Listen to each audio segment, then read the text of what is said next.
Hi வாங்க, இன்றைக்கி ஒரு காலிஃப்ளவர் பொரியல் பார்க்கலாம். ஃபஸ்ட்டு காலிஃப்ளவரை நல்லா கட் பண்ணி எடுத்துக்கோங்க. ஏன்னா இதில் வந்து பூச்சி இருக்கும், அதனால நம்ம சுடு தண்ணியில் ஒரு 5 மினிட்ஸ் போட்டு எடுக்கணும். இப்போ அடுப்பில் தண்ணி வச்சுட்டு மஞ்சத்தூள் உப்பு போட்டு நம்ம கட் பண்ணி வச்சுருக்க காலிஃப்ளவர்லாம் ஒரு 5 மினிட்ஸ் அதில் வச்சு கொதிக்க வச்சுட்டு ஸ்ட்ரெயின் பண்ணி எடுத்துருங்க. இப்போ ஒரு அடிகனமான பாத்திரத்தில் தாளிப்புக்கு தேவையானதெல்லாம் சேர்த்துக்கலாம். கடுகு, உளுத்தம் பருப்பு, கடலைப்பருப்பு, கருவேப்பிலை. அதுக்கப்புறம் பொரிஞ்சதுக்கப்புறம் நீங்கள் வந்து காலிஃப்ளவர் ஆட் பண்ணிக்கோங்க. தேவையான அளவுக்கு உப்பு ஆட் பண்ணிக்கோங்க. பச்சை பட்டாணி போட்டுட்டு காய் வேகிறதுக்கு தேவையான அளவுக்கு தண்ணி ஊற்றி நல்லா வேக வச்சு எடுத்துக்கோங்க. இது ஆல்மோஸ்ட் ஒரு 80% நல்லா குக் ஆகிடுச்சு. இந்த டைமில் வந்து நம்ம மசாலா ஆட் பண்ணலாம்.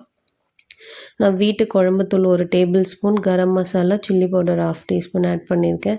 ஸோ மசாலாவோட பச்சை வாசனை போனதுக்கப்புறம் தண்ணிலாம் நல்லா வதங்கி சுருண்டு வந்ததுக்கப்புறம் நம்ம பொரியல் ரெடி ஆகிடும். ஸோ சூப்பரான காலிஃப்ளவர் பீஸ் பொரியல் தயார். நீங்களும் ட்ரை பண்ணிட்டு கமெண்ட் பண்ணுங்கள்.